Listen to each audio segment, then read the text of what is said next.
What's up, everybody? Welcome back to Teens Talk Movies. I am Rose Trevor, and with me, as always, we got Atticus,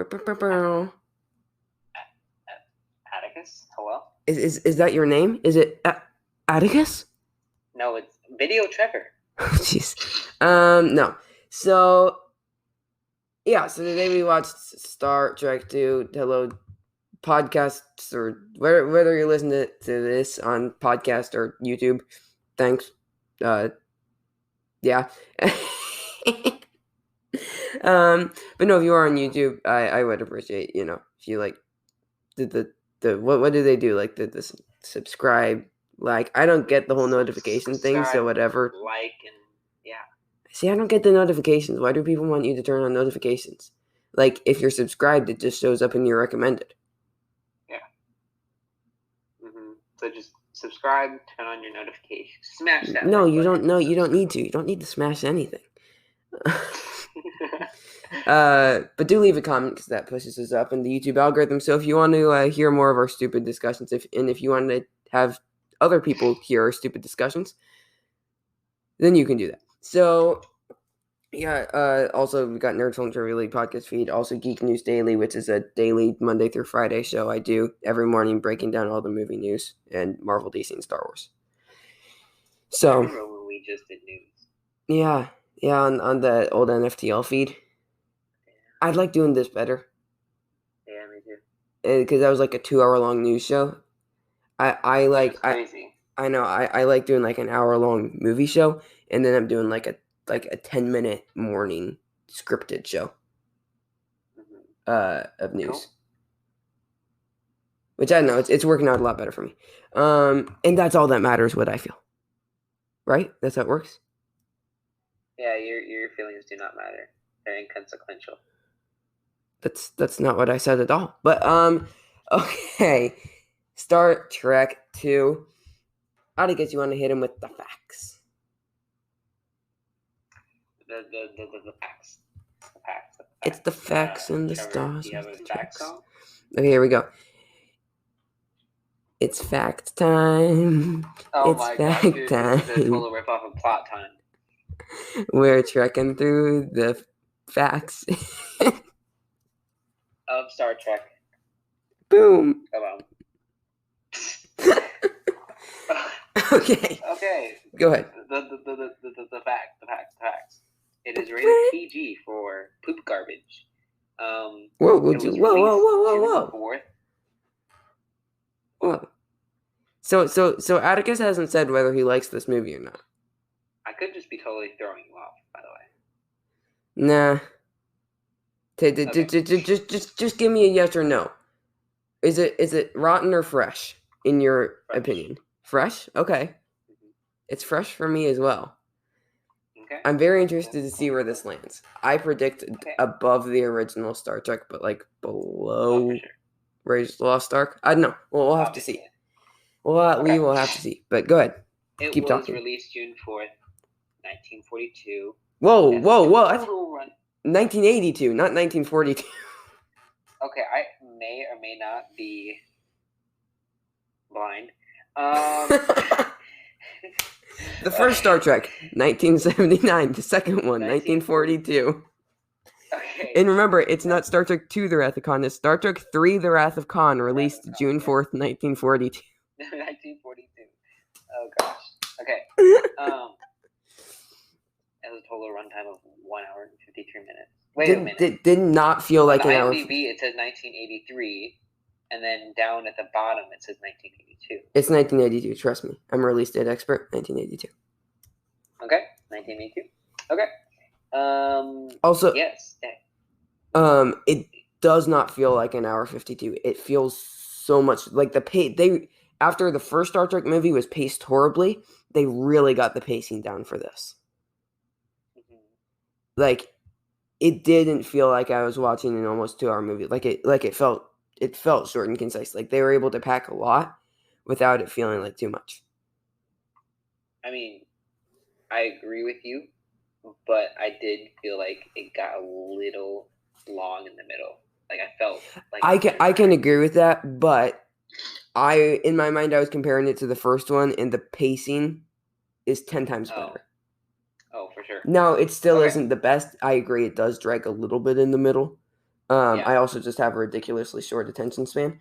So that's why I like Back to the Future is one of my favorite movies, because it's just like short and concise and to the point. Yeah. Okay, go ahead. I have to be eating food to like really enjoy a long movie. Okay. I don't know why. Okay, the director is Nicholas Meyer. The top billed cast. This is a long cast, so I shall go through the most important ones. William Shatner. Billy Shatz. No, bad. Stop. Leonard Nimoy, Spock. DeForest Kelly, McCoy. James Doohan, Escote. Do you want the last name Doohan? Like, I am Atticus Doohan. Trevor Doohan. Sounds kind of cool. Bad. Okay. Okay. Why do you treat me like a dog? Because. Okay. Chekhov. Acceptable. George Take. Decay. Takei is Sulu. I just made that up. I don't know if that's actually right. And yeah, that's who we're at. Oh, you got Baby Besh. Ricardo Montalban. Ricardo Montalban. No. Yeah, no, that's actually how you say it. Ricardo Montalban. Okay. Oh, cool. And then you got. Not say it again. Then you got. I shall. Baby Besh as Carol. Yes. She has like a comic book name. Okay. But okay, we're done with that. Oh, also, she's listed way too low on this. Kirstie Alley as Saavik. Great performance.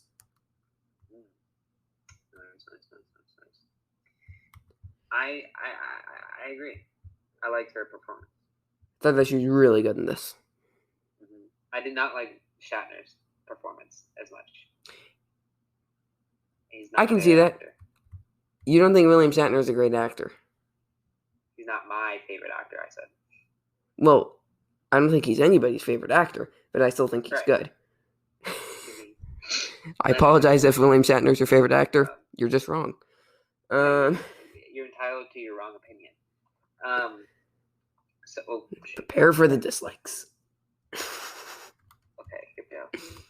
I'm going to give you two goofs. One I did not catch, and the other I did. Okay, one I did not catch is an audio and visual unsynchronized thing. It is when Spock and Saavik are speaking Vulcan, their mouths are speaking English. I did not catch that. No, I didn't get that at all. I wasn't paying close enough attention to their mouths because I don't stare at people's mouths. You can't lip read. Except yours, Atticus. No, I'm just kidding. Oh my goodness, I'm scared. Keep on going. Okay, and then the last scoop that I actually found was, the one I found, but is in this IMDb page. Early '80s exit sign hanging outside Kirk's apartment door. I caught that. I did not see that. That's funny. Wait a minute. No, keep singing. Keep singing. No. Okay. Then don't. You want to hit up the box office? Well, yeah. Let's talk about the box office and some extra things. You forgot about the composer, as always. It was James Horner. I don't like the composer. I'm kidding, bro. We love composers. We do, because music is fun. So the budget of this movie, only $12 million. That's just so much. That isn't anything. 12 million. For a movie budget, that's like nothing. Like, so Star Trek, the 2009 Star Trek, its budget was $150 million. And so, like, this calculated today is only $32 million. Like, the Avengers Endgame budget was $350 million. Like, this had a super small budget and did a lot with it. Now, the visual effects weren't great. But they were still good. I liked them. They're solid. They feel a little bit behind their times, especially when you think what? E.T. came out the same year as this. Yeah. Or like E.T. was amazing. Empire Strikes Back was 2 years before this. Yeah. Like, it does feel a little bit behind this time, like 5 or 10 years behind. But they were still fine, especially for this low of a budget. But I let's talk about the box office. It made $97 million at the box office. So that transformed into today's money equals $245 million. Whoa. Which is still only like half of what Star Trek 2009 made. But yeah, so this year in the box office, so the number one movie in 1982, E.T. Number two was Raiders of the Lost Ark because it was released at the end of 81 and then its money bled over. That's cool. Number three was Rocky 3. Number 4 was On Golden Pond. 5 was An Officer and a Gentleman. 6 was Porky's. 7 was Arthur. And then 8 was Star Trek 2. All the way down at 8. Conan the Barbarian with Arnold Schwarzenegger is at number 15. No, bad. Annie is at number 12. Poltergeist is at 9. So, yeah. So, still 245. I would like to see Poltergeist. Okay. Watch it with me? No, I hate horror movies. I actually did watch a couple horror shorts today, though. Shorts? Yeah, like short films. Oh. Were they good? Yeah, they're actually pretty good. Amateur hour films. They did a good Halloween thing. They do lots of like horror short films. I actually enjoyed them. Okay. So in today's standards, it fell about 100 million short of what Star Trek 09 made. And Star Trek 09 is kind of like our cornerstone for reference for these old Star Trek movies.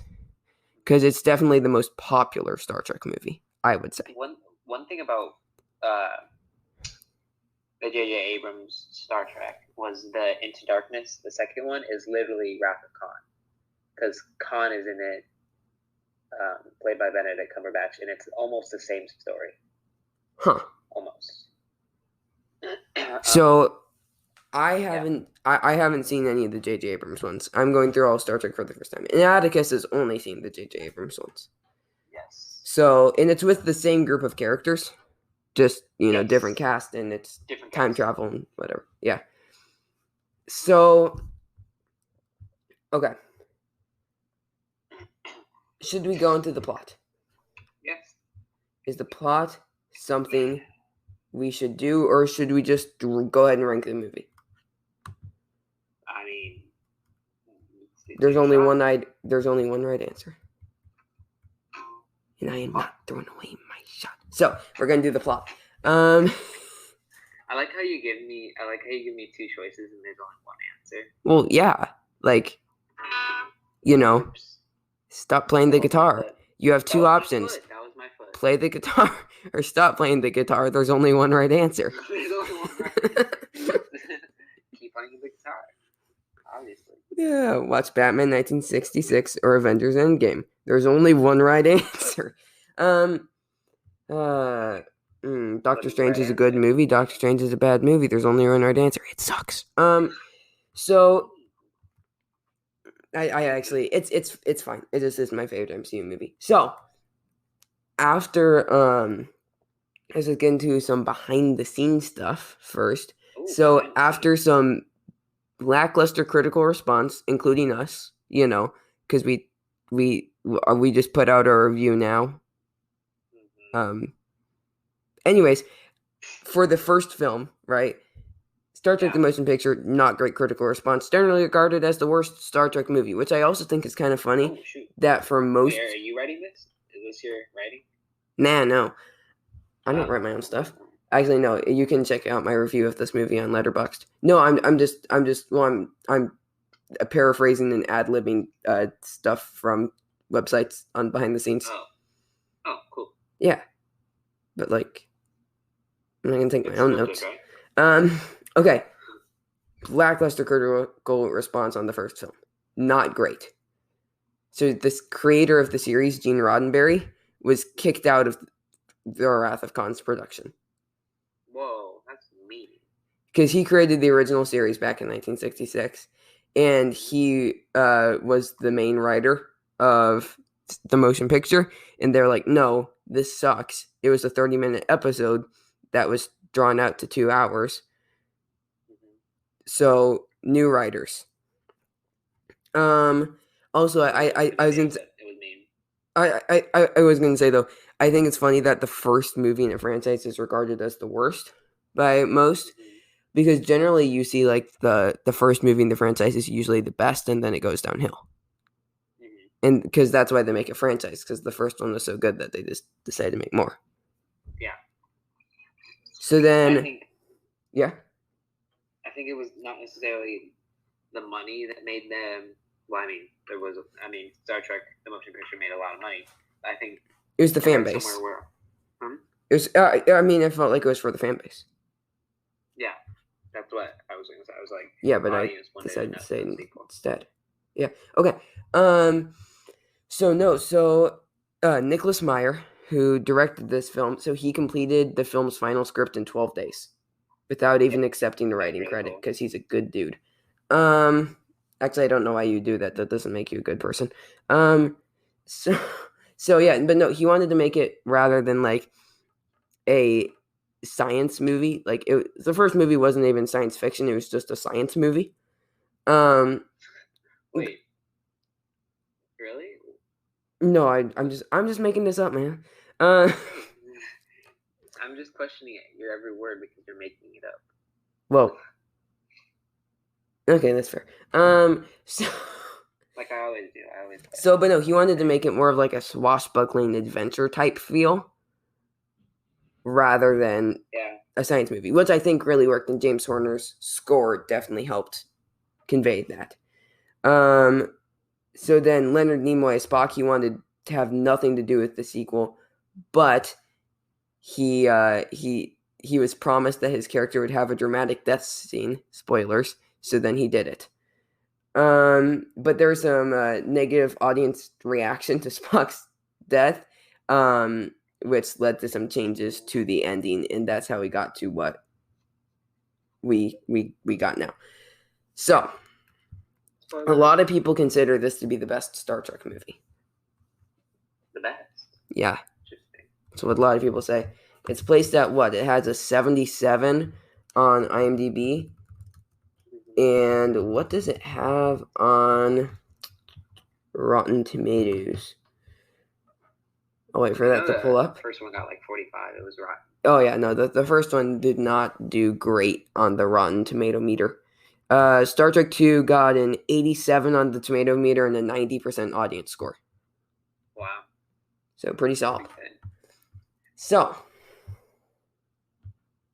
now let's do une plate. Plot time. Oh, yeah, plot time.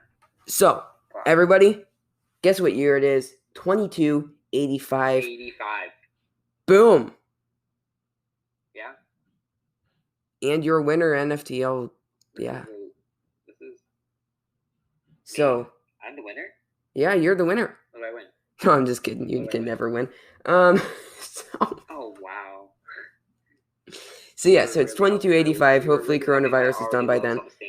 Well, we were just talking at the same time for like 10 solid seconds. No, so 2285. Hopefully coronavirus is done by then. But Admiral James T. Kirk, he is overseeing a simulator session of one of Spock's trainees. So in the simulation, Lieutenant Saavik, portrayed by Kirstie Alley, who I think gave a very solid performance. So she's commanding a starship, and guess what? It's the USS Enterprise. And they're on a rescue mission to save the crew of the damaged ship Kobayashi Maru. The way you said that made it funny. Not that it was funny, but, you know. I'm a funny guy. I'm kidding. Okay, we just got a jab in now. Let's actually start the show. I think it's mostly because Yep. Please carry on before this awkward silence carries on, and me just filling in the silence. Please. Okay. I want you. So they're attacked by Klingon cruisers and critically damaged. Some people are flying everywhere. There's sparks. People are gonna die. The simulation. Special effects. The simulation is a no-win scenario designed to test the character of Starfleet officers. I actually really like this opening scene. Very climactic. It was a very entertaining opening scene that dragged you right in. Yeah, and I thought that the opening credits looked a lot like Superman? Oh, I thought they looked like Superman.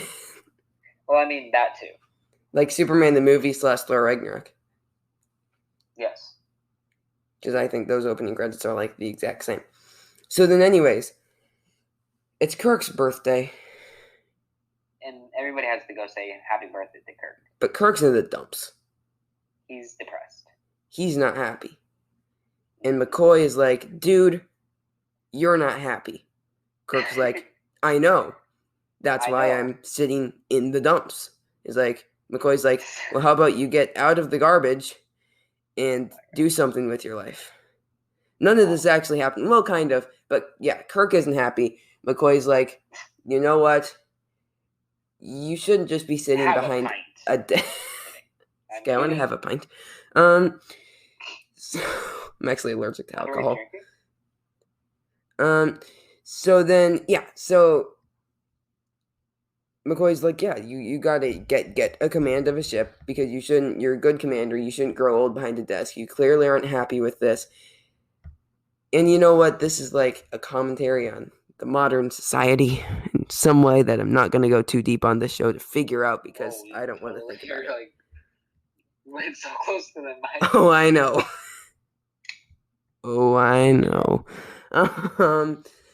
So yeah, so the starship Reliant. I like that name. Would you rather be on the Reliant or the Enterprise? Enterprise, obviously. Well, yeah. So yeah, so the Reliant. Durant? Kevin Durant, the basketball player? No, the actor. Oh, wait. Oh yeah, he was in a movie. Yeah, I know. So I bet. Yeah, did you even watch it? No, I don't even know what the movie is. I just know that he was in a movie because you told me one time. Okay. Oh my gosh. You want to look that up while I do the plot? Kevin Durant movie? Or what is it? Thunderstruck. Sure. Yeah. Was it like a... me to go into the plot? Made-for-TV movie, or was it theatrical? Because... Really? Thunderstruck movie? Oh, I think I've seen the trailer for this. Yeah, it was good. I liked it, actually. 27% on Rotten Tomatoes. So you can't always judge a movie by its critique. For books, you can't judge it by its cover. For movies, you can't judge it by its tomatoes. Oh, no, I won't do that joke. So yeah, that was a bad bit. Please cut that out. I don't like the edit. So the Reliant is on a mission, and they're trying to search for a lifeless planet to test the Genesis device. And I really like the whole Genesis storyline throughout this. Yes. Kind of like, let me get the Genesis device, please. Keep doing that. And no. Keep offending everyone. So a technology... Sorry, I offended everybody. The Genesis device is a technology that is designed to reorganize dead matter into habitable worlds. Ew. Dead matter. Ew. I'm dead matter. So they're reliant I'm off... pretty sure you're alive. Says alive who? Matter? Live matter? Live matter? Keep going. Alive matter. Eliza. No. So Chekhov and Terrell, they beam down and they're like, you know what? We're going to figure out if this planet can work. And they think it's SETI Alpha 6. Right? But then they're there and they're captured by genetically engineered tyrant Khan Noonan Singh. Because it couldn't have just been Khan. So... yeah, he just Khan into darkness. 15 years prior. So this is actually really cool. So Khan was a one-off villain in the original Star Trek show. And then they brought him back along with his actor for this. Yes. I think that's pretty cool. Good idea. But yeah, so 15 years prior, Kirk exiled Khan and his fellow Supermen. No, not Superman. Supermen. Like the X-Men family. And they exile Khan and his dudes to SETI Alpha 5 after they attempted to take over. No, they're on SETI Alpha 6. He was exiled to SETI Alpha 5. Oh, I'm getting them mixed up. Because Pavel and Chekhov and Terrell think they're on 6, but 6 was destroyed, and they're actually on 5 with Khan. Oh, shoot. Yeah. That's not good. Did you even watch this movie? No, I did. I'm just saying, like. Oh, you're providing commentary. Yeah. I get it now. Took me a minute. It's yeah. But now I understand. Like everything else, it just takes a minute. Yeah, like you got to think about things. Yeah. To make them make sense. So, basically. Yeah. So thinking is. Let's keep going with this plot. So okay, so they're like just after the maroon, like SETI Alpha 6 exploded. Uh-oh. And now the surface of SETI Alpha 5 just obliterated. Boom. So then several and when SETI Alpha 6 exploded, Khan's wife and lots of other of his people died. Oh, that's a no-no. Khan's pretty mad about this, but how will he retaliate? Well, we gotta find out after this ad. So we will see you guys in uno momento, 1 minute, and I don't know any other ways to say that in different languages. So, yeah, we'll see you guys in a minute, and we will continue on with the plot. Okay, guys, Trevor here from Teen Stock Movies. I'm interrupting the show, okay? But it's important, because I got to tell you about Anchor. So if you haven't heard about Anchor, it's the easiest way to make a podcast. It's how I do it, and I like easy. First of all, it's free. I also like free. There's creation tools that will allow you to record and edit your podcast right from your phone or your computer. And Anchor will distribute your podcast for you, so it can be heard on Spotify, Apple Podcasts, and a whole ton of other ones. Which is also good, because it's easy. You can make money from your podcast with no minimum listenership. That's why I'm recording this ad, because I like money, and I hope you do too. It's everything you need to make a podcast in one place. So go ahead and download the free Anchor app or go to anchor.fm to get started today. Okay, let's go back to the show. You're probably done hearing from me. Okay, bye. Welcome back, everybody. Hope you had a nice time listening to our ad. What is our ad, by the way? I have no clue. I recorded it a while ago. Okay, so back to the plot. So Khan's pretty mad, right? So he plans his revenge. So this is freaking creepy. So he implants... I actually like this part. It was borderline horror. Yeah, no, this is definitely horror. Like, I've never seen Alien, but this felt like Alien. Horror. I'm watching a horror movie. Horror. Yeah, so... I've never seen Alien before, but this is horror. This is like horror, Okay, like... I'm gonna stop. Ariane. I'm making fun of you now. No, I like it. Because this was like Alien with horror. Oh my gosh. Yeah, so then, Poor no, they're idiots. sticking like freaking like bug larvae or it's eel larvae in their ears. And then they can mind control them. I had to look away at this part. I was vibrating. Like, ew, gross. Do you want to talk about this? Because you're the horror fan. Or horror. You're the horror fan. I'll talk about this. So, it goes into their ear. Wow, amazing insight. Hold on. I still have something to say. Oh, you do? Okay, then say it. It goes into their ear. Yes. And that's all I had to say. I'm kidding. I'm okay. No, for real, I think that in Alien, when they board the like the alien ship or whatever, Mm-hmm. And they go searching around. There's eggs, and when they get close to the eggs, like these little alien babies, I don't know, larvae, I don't know, Mm-hmm. jump out onto the people's faces, and then like, literally, kind of like put alien inside them. You know? Yeah, I know that from Spaceballs. Yeah. So only thing I know about Alien is what I know from Spaceballs, and then that Sigourney Weaver's in the movie.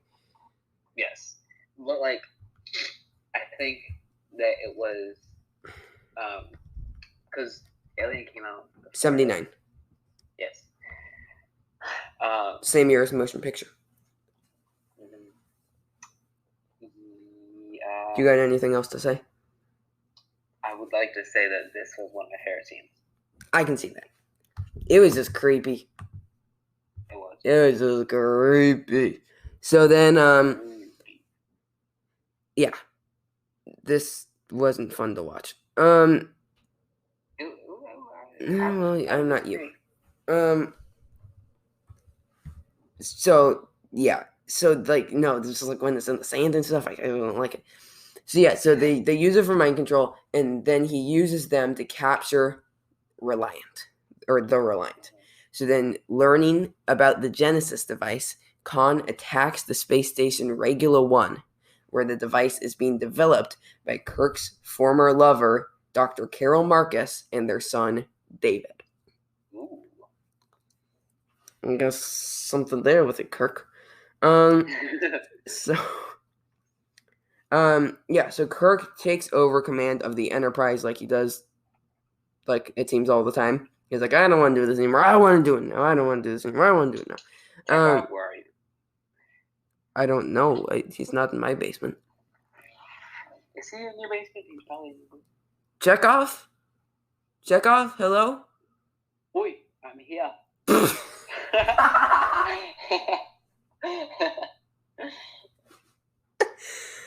Okay. Can you do it better? I don't even remember. What is that? He's Russian? Yes. Hello, in Mother Russia, we talk like this. I am Pavel Chekhov. Rah, Rasputin, lover of the British. Oh, wait. Yeah. So, next in the plot. Kirk takes back over to the Enterprise. Deploying on the training cruise, receives a distress call from Regula 1. En route. Okay, you better. You're the borderline racist. Enterprise is ambushed and crippled by Reliant. Khan offers to spare Kirk's crew if they relinquish all. But I'm slipping out of the accent. So yeah, so Khan's like, you know what, Kirk, you and your crew can survive if you give me Genesis. And then Kirk throws a Bible at him. No, I'm just kidding.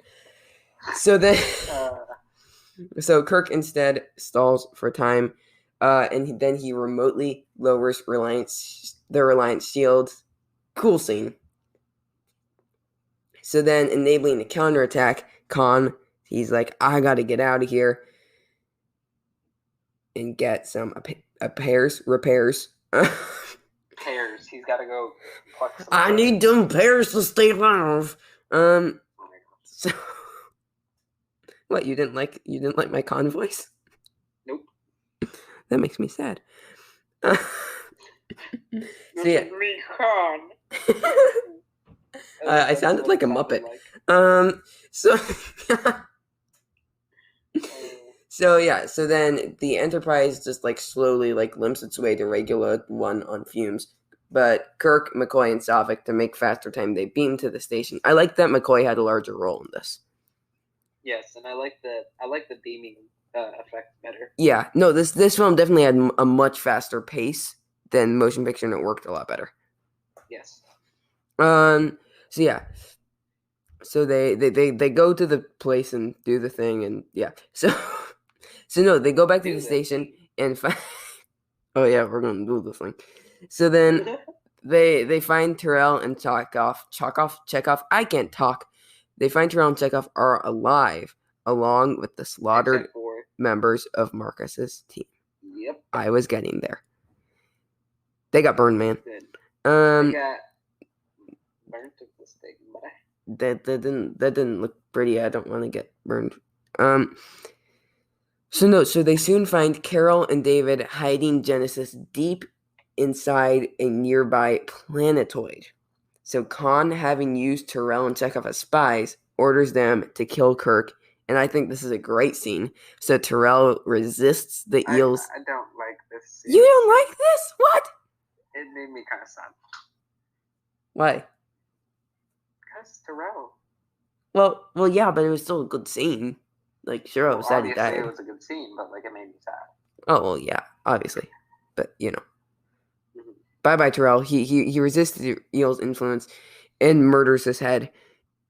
He dies, and then Chekhov collapses as the eel leaves his body. I had to look away. Me too. Made me want to throw up. I started vibrating again. And then, so Khan transports Genesis aboard the Reliant, and he intends to, kill Kirk on the lifeless planetoid, but is tricked by Kirk and Spock's coded arrangements for the rendezvous. This is the kind of cool part. So Kirk directs the Enterprise into the nearby Mutara Nebula, I think is what it's called, and conditions... Did they really... I think it was Mutara Nebula. They didn't say it, did they? They may not have been listening quite well. Yeah, I don't like to listen. Me neither. What did you just say? Me neither. What did you just say? Wait. Okay. Oh, okay. I was trying to do a bit, but you weren't playing along. Yeah, that was a good bit. No, I said that I didn't want to listen. Okay. Right. I like how you have to explain your bits to me. I'm just that slow. We're so good at this. I have to go cry now. But no, so Kirk gets the Enterprise inside the Mutara Nebula and conditions the inside of the nebula to render the shields useless and compromise targeting systems, making Enterprise and Reliant evenly matched. It's pretty cool. Yeah. So then Spock... Not cool for Khan, but... Yeah, well, screw Khan. Yeah, exactly.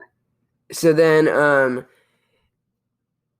Spock is like, Khan's tactics mean that he's inexperienced in three-dimensional combat, which Kirk exploits to disable their alliance. So is three-dimensional combat just like... It's more of like a hiya instead of a huh, you know? No clue what you were just talking about, but let's go with it. So, Spock notes that Khan's tactics indicate that he is inexperienced with hiya, and is better at huh. So Kirk exploits that to disable their alliance. So now, Khan is mortally wounded, but he activates Genesis, which will reorganize all matter in the nebula, including the Enterprise. Good job, you read my mind. Congratulations, Jean Grey. Though Kirk's crew detects the activation and attempts to move out, they are not able to escape the nebula in time without the ship's inoperable warp drive. Sadness. So Spock goes to restore warp power in the engine room, which is flooded with radiation. So McCoy tries to prevent Spock's entry, but Spock incapacitates him with a Vulcan nerve pinch and performs a mind meld, telling him to remember. Spock repairs the warp drive. The Enterprise escapes the explosion, which forms a new planet. And there's a great moment where Spock and Kirk touch hands through the glass thing, and Spock does the Vulcan sign. So good. I'm gonna scry. You're gonna scry? I'm gonna cry. I'm gonna learn how to scry now. This. Okay, I feel like J.J. Abrams, J.J. Abrams did encapsulate this exact scene perfectly in the new one. Okay. It's almost a shot for shot. Didn't Justin Lin direct? Or no, Justin Lin did Beyond. Yes. Oh, and J.J. Abrams did the first two. Okay. Yes. So yeah, Which is why the first two are the best. And the third one's bad. So before dying of radiation poisoning, Spock urges Kirk not to grieve, as his decision to sacrifice himself to save the ship's crew was a logical one. The needs of the many outweigh the needs of the one. Great line. So a space burial is held in Spock's coffin, is shot into orbit around the new planet, which there was no need for, but whatever. And then the crew leaves to pick up their Alliance beaten up crew from SETI Alpha 5. Spock's coffin is shown to have a soft landing on the surface of the Genesis planet. And that is the end of the movie. A fantastic ending.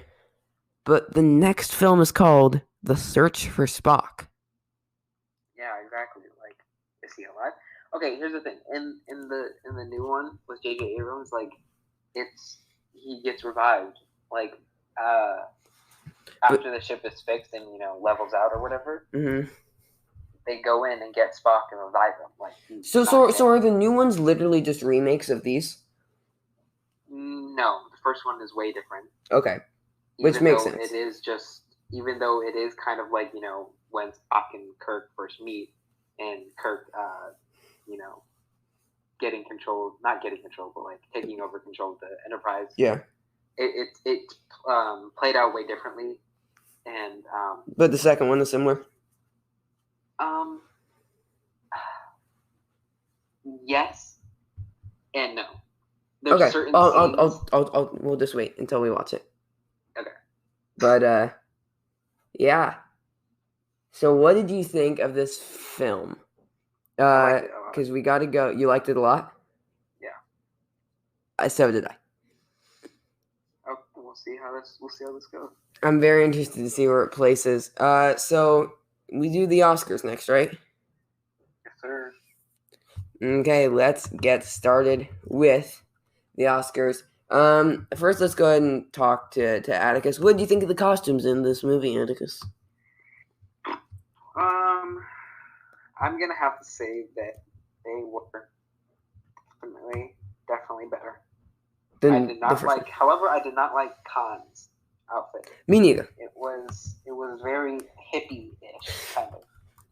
I did not like it, but I did like everybody on the Enterprise's red and red suits. I like them a lot. Okay. Let's get started with the Oscars. Yes. I hated Khan's hair. His hair was probably one of the worst things. That's fair. He looked like a really old Arnold Schwarzenegger with spiked up hair. It's probably not true at all. But okay, best original score. This is James Horner's score for Star Trek 2. While I did like it, I don't think it will get too high on this list. Yes. So I think it beats out Neil Hefti's Batman 66.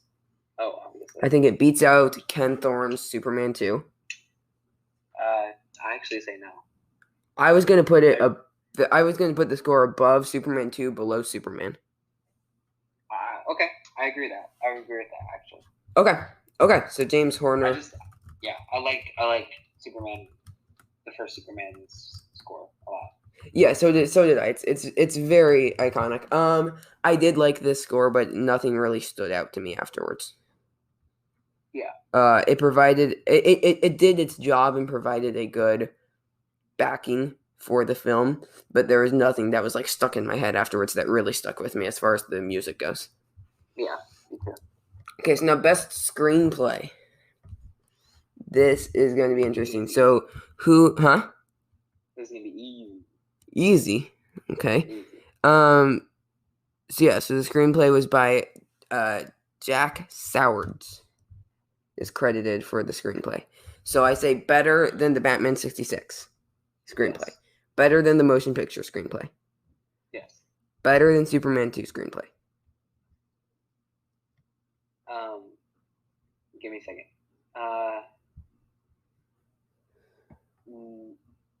Yes. Okay. I say better than the Superman the movie screenplay, but worse than Raiders of the Lost Ark. Yes. You agree? Yes. Okay, so far we are in agreement. And from now on, as far as like updates on the awards, we're only gonna Agreement. huh? Agreement. I thought it was agreement. Whatever I meant to say. And then, Okay. guys, from now on the awards, instead of counting down everything as we're getting higher up in the movies, we're only going to be giving you updates each time on the top 5. So you can sign up for our Patreon if you would like, just at the $1 tier, and you can get the full list every week. Yes. So, number 5. So for original score, number 5, John Williams for Superman. 4, Jerry Goldsmith for Star Trek. 3, John Williams for Raiders of the Lost Ark. 2, John Williams for Empire Strikes Back. 1, John Williams for A New Hope. The new best screenplay top 5. Number 5, Mario Puzo for Superman the movie. Number 4, Jack Sowards for Star Trek 2. 3, Lawrence Kasdan for Raiders of the Lost Ark. 2, George Lucas for A New Hope. 1, Leigh Brackett and Lawrence Kasdan for Empire Strikes Back. Now we get into Best Supporting Actress. Okay. So who do we want to nominate for supporting actress? I say Nichelle Nichols. Her, right? Yeah. Yes. Or no, actually no. I want to nominate Carol for supporting and Savik for lead. She was kind of weird. Who? Okay, Carol. Okay. Yeah, I'll nominate her, I guess. Okay, thank you. I just like her better. She's had like one line the entire movie. That's. Huh? I'm just like carrying over her character from the first one. Oh yeah, but we're talking about performance per film, so. Okay. I do agree that I liked her overall between the first two better, but I like, just speaking about Star Trek 2, I did like Bibi Besh as Carol better than Nichelle Nichols as Uhura. Okay. Yeah. So, Bibi Besh as Carol. I say better than Aunt Beru. Shalag Fraser's Aunt Beru in A New Hope. Yes. I say. So Lee Merriweather as Catwoman. Do you say above or below for Bibi Besh as Carol? Above. Okay, so then I would put her below Sarah Douglas as Ursa. Okay. In Superman 2. Would you agree with that? Wait, Ursa. Ursa from Superman 2. Oh, yeah. Okay. I put Bibi Besh below that. Bibi Besh as Carol. Okay. I agree with that. Okay. So that pushes Shalag Fraser as Aunt Beru out of the top 5. So your new top 5. Huh? New top. I'm just mimicking you. Oh, thank you. So your new top 5, Lee Merriweather as Catwoman in Batman 66 is number 5. Number 4, Bibi Besh as Carol Marcus in Star Trek 2. Number 3, Sarah Douglas as Ursa in Superman 2. Number 2, Nichelle Nichols as Nyota Uhura in Star Trek The Motion Picture. Number 1, Valerie Perrine as Miss Teschmacher, Superman the Movie. Now we got to go to Best Supporting Actor. This is going to be a tough one. So here are our options. I would say Khan is definitely a lead, and Kirk and Spock are leads. Yes. Do you think McCoy is a lead in this? He had a big part. Well, I don't know if we count him as a lead. Yes, I was gonna say I don't know if we should. But So here I'll just read off. Here are our options for Best Supporting Actor: Paul Winfield as Terrell, Merritt Buttrick as David, George Takei as Sulu, as Hikaru Sulu, Walter Koenig as Pavel Chekhov, James Doohan as Scotty, or DeForest Kelly as McCoy. You're going Chekhov? I like Chekhov a lot, especially when he was under the influence. I'm under the influence. No, I'm just kidding. I'm just kidding. It's a joke. I will give you Walter Koenig as Chekhov. Yay! Because we gave it to DeForest Kelly as Scotty or Bones in the first one, I believe. We placed him actually pretty low. Okay, so we have nominated Walter Koenig as Pavel Chekhov. Let's see where he lands. Better than Alan Napier as Alfred Pennyworth in Batman 66. Yeah. Better than DeForest Kelly as Scotty in Star Trek The Motion Picture.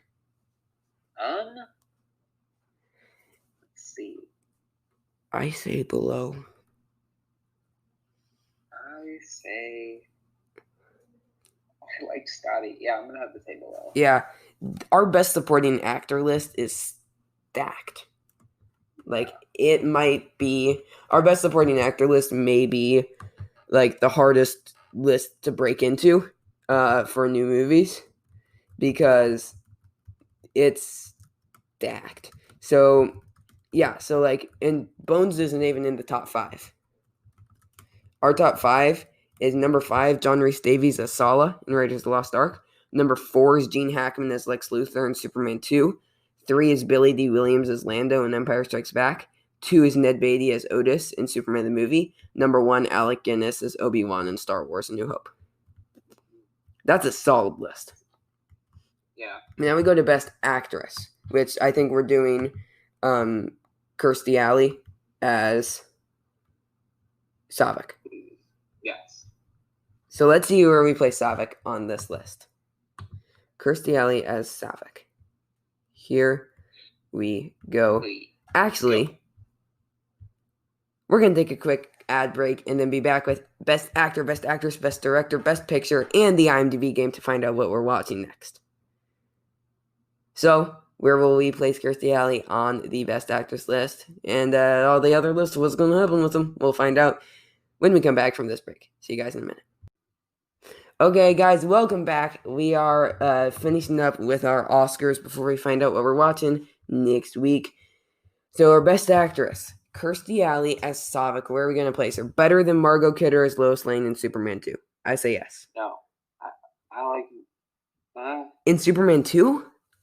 Oh, Superman 2 above. Okay.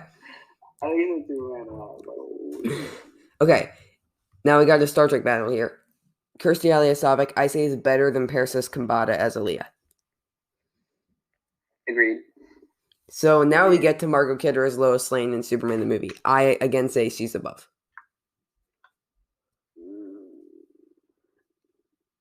Oh, yes. I really like Savik, so I would even put her above Karen Allen as Marion. No. I disagree.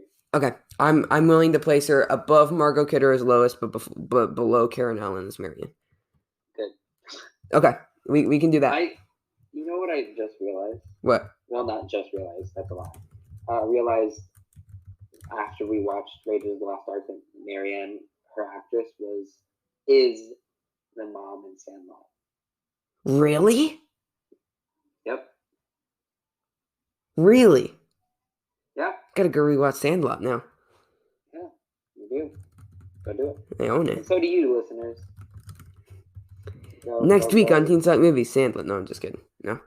Next one. Released in 1942. Nice. Can you name a movie that was released in 1942? I can. Casablanca. I'm pretty sure, yeah. That's the one that I was thinking. Yep, 1942. High five. Virtual high five. I'm so good at this game, though. Dude, I'm so good at this game. Okay. So number 5, Margot Kidder as Lois Lane. 4, Kirstie Alley as Savik. 3, Karen Allen as Marion Ravenwood. 2, Carrie Fisher as Leia in A New Hope. 1, Carrie Fisher as Leia in Empire Strikes Back. Now we get to Best Actor. Balance is all things should be. Best Actor. Okay, so we're between Shatner as Kirk, Nimoy as Spock, and Montalban as Khan. Montalban. I go Ricardo Montalban. Wait, what? Okay, so do we do Ricardo Montalban as Khan or Leonard Nimoy as Spock? Because definitely not Shatner as Kirk. Spock. You want Spock? Yes. I was on the fence, so I will give that to you since you're very clear on what you want, and I was, on the fence. Okay, so this is the second. If you make a case for Khan, I'll give that to you. Okay, I think that he had a great villain performance. Uh-huh. But I mean, Leonard Nimoy had that great ending scene. Yeah, that's what I was kind of. Like, I want to give it to Khan because we put Leonard Nimoy in for Star Trek: The Motion Picture, but yeah, we also have to give it to the best. I mean, it is the best actor. Yeah. And I think Leonard Nimoy as Spock was the best in this, even though I think Khan was great. Yes. I mean, he had, the villain actually had good motives. It wasn't just for like, I want to take over the world. Like Yeah. he had, it was about revenge. It was a good old revenge story. He had solid motives. I love how it tied back to the original series, and they brought the actor back.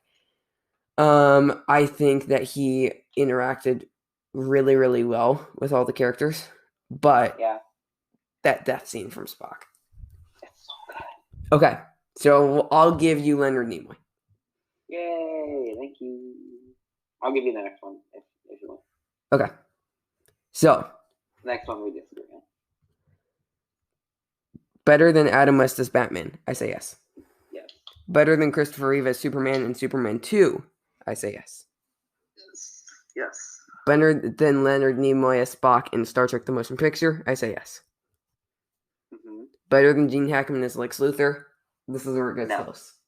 Okay. I can agree with that. Huh? I like Gene Hackman. So Hackman is funny. Hackman? Hackman. Leonard Hotman. Hotman. That's an Avatar joke. Okay. Okay, so number 5, Leonard Nimoy as Spock in Star Trek 2. Number 4, Gene Hackman as Lex Luthor in Superman. 3, Mark Hamill as Luke in The Empire Strikes Back. 2, Harrison Ford as Han in A New Hope. 1, Harrison Ford as Indy in Raiders of the Lost Ark. Now we go on to Best Director, which the director of this film was Nicholas Meyer. Who did he direct the first one? No, it was. I feel like we talked about this. It was like. Oh, it was Robert Wise. He directed Sound of Music. Oh. Okay. Yeah, no, because I know Nicholas Meyer did another one. I'm pretty sure Nicholas Meyer also did Star Trek 3. But you would argue that this is Star Trek 3, so. Yeah. Okay. So.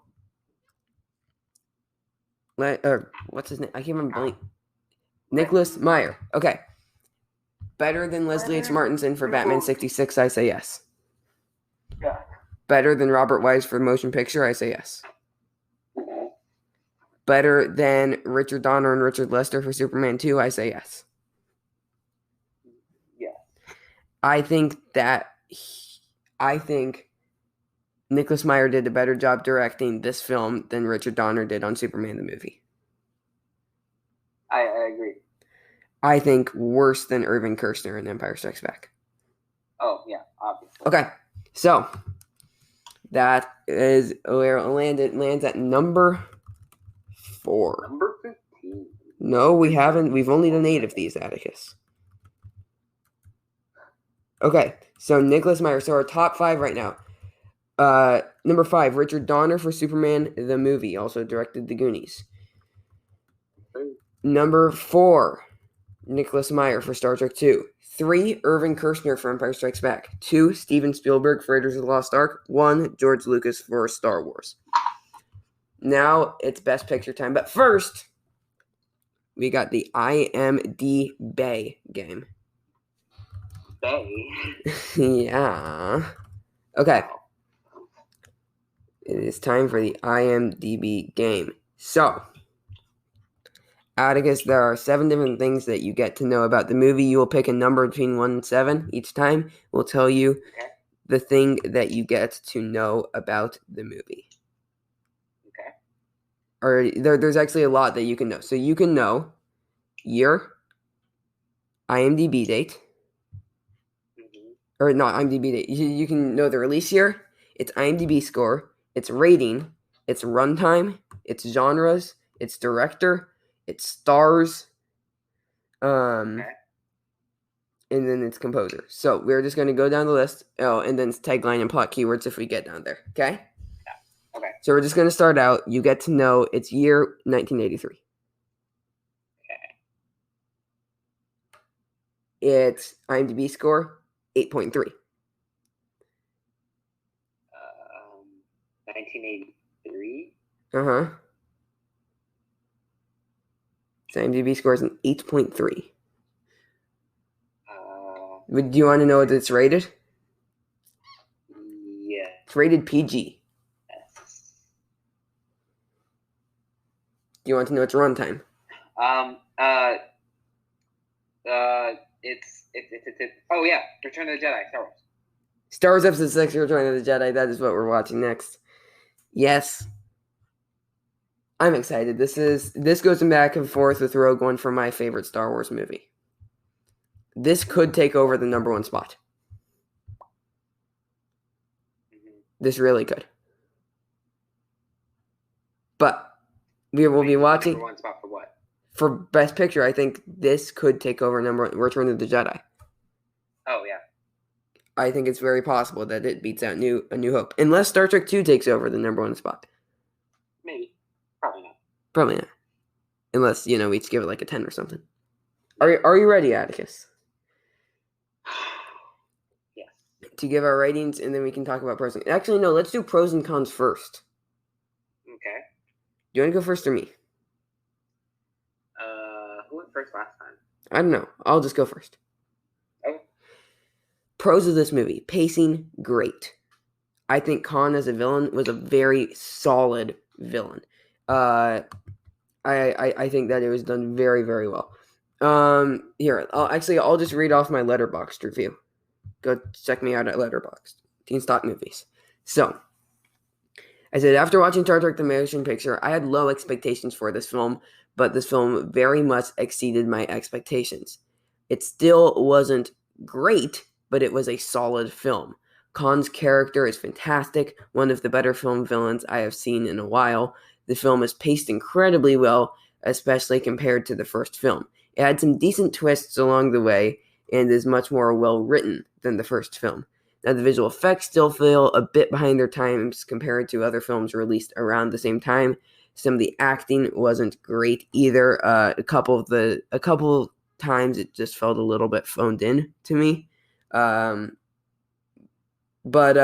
definitely Leonard Nimoy and Kirstie Alley were shining for me, as well as Ricardo Montalban.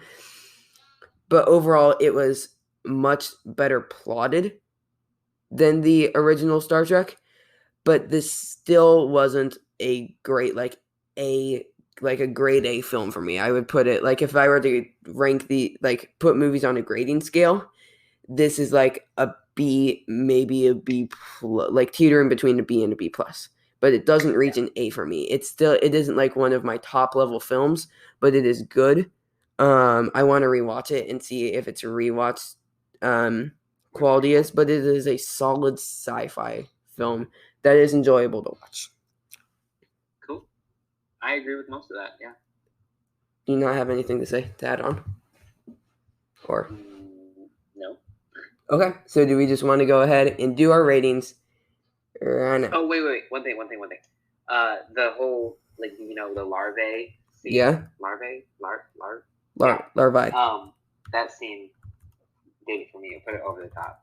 So yeah. See, I'm just not the biggest horror fan, but I can see where that would do that for you. Also, Atticus, I like movie trivia. Uh-huh. So I am going to quiz you rapid fire style. I have 4 questions just on my movie trivia study sheet about Star Trek 2. You should get all of these. Ready? Ready? What is the subtitle of Star Trek 2? Wrath of Khan. Who plays Khan in Star Trek 2: The Wrath of Khan? Not Reginald, but Ricardo something or other. We just talked about him. Ricardo Montalban. I can't remember his last name. What is Kirk's rank at the beginning of Star Trek 2: The Wrath of Khan?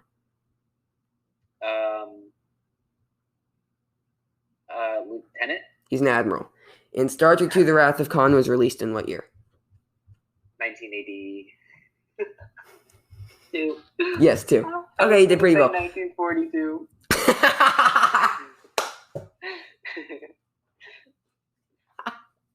All right, that's going to be a segment. We're going to do it earlier in the show, probably after we finish with the plot before getting into Oscars. But yes, I'm going to start quizzing Atticus on the movies. No, I don't want to. Well, too bad. But we have to. Okay. Atticus like, I do. And then I beat him in my basement, and I forced him to. Okay. Yep, basically. Do you want to shout out our rankings? Yes. And then while I calculate our overall score, you can give final thoughts on the film, then I'll give final thoughts. Ready? Okay. Yeah. 3. Our ratings in 3, 2, 1, 7.4. 7.1. Ooh, wow. Okay, so I gave this 3.5 stars, which is a 7. I wanted to put it a little bit higher, but yeah, so 7.4, 7.1. What are your final thoughts on this movie? Well, first of all, I wanted to put it a little higher than I was going to give it, because I was going to give it originally a 6/6.5. Ooh. But I raised it a little higher just because I liked the Spock scene, the ending scene, I should say, and I also liked Khan's villain character. Yeah. So sorry, I was going to interrupt here. So this clocks out at the 7.3, but we have a tie.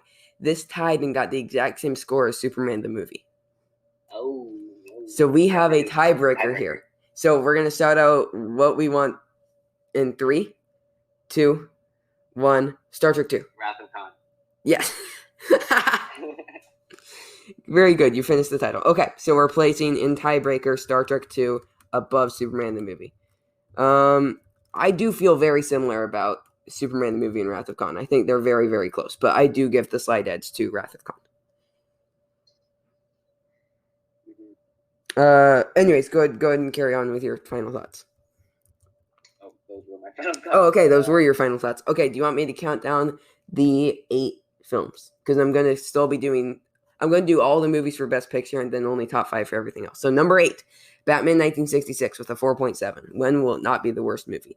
Number 7, Star Trek the Motion Picture with a 6.0. Number 6, Superman 2 with a 6.3. Number 5, Superman the Movie with a 7.3. Number 4, Star Trek II The Wrath of Khan, also with a 7.3. Number 3, Raiders of the Lost Ark with an 8.5. Number 2, The Empire Strikes Back with an 8.7. And number 1, Star Wars with a 9.1. I agree with all of that. I actually very much agree with those rankings. I may, in my own personal rankings, I might have put Superman 2 higher than Superman the movie, but I'm fine with it being below. Yeah. But yeah, so next week we are watching Return of the Jedi. So there's definitely clear groups. There's Batman 66, which is at the bottom group of its own. Then you have Star Trek. Then you have the 2 Star Treks and the 2 Supermans, which are all kind of in the middle. And then you have the top level group of Star Wars, Empire Strikes Back, and Raiders of the Lost Ark. I think Return of the Jedi definitely gets into that top elite group. Yeah. Will it be a number 1, 2, 3? I think it will, because this one's my favorite out of all of them. Return of the Jedi is your favorite out of Star Wars films? Original trilogy. Yeah, I'd probably agree. I'll see how I like it on rewatch. But that is it for the show. We have given Star Trek II The Wrath of Khan a 7.3. You have you have me quizzing Atticus on Return of the Jedi to look forward to next week. Oh boy.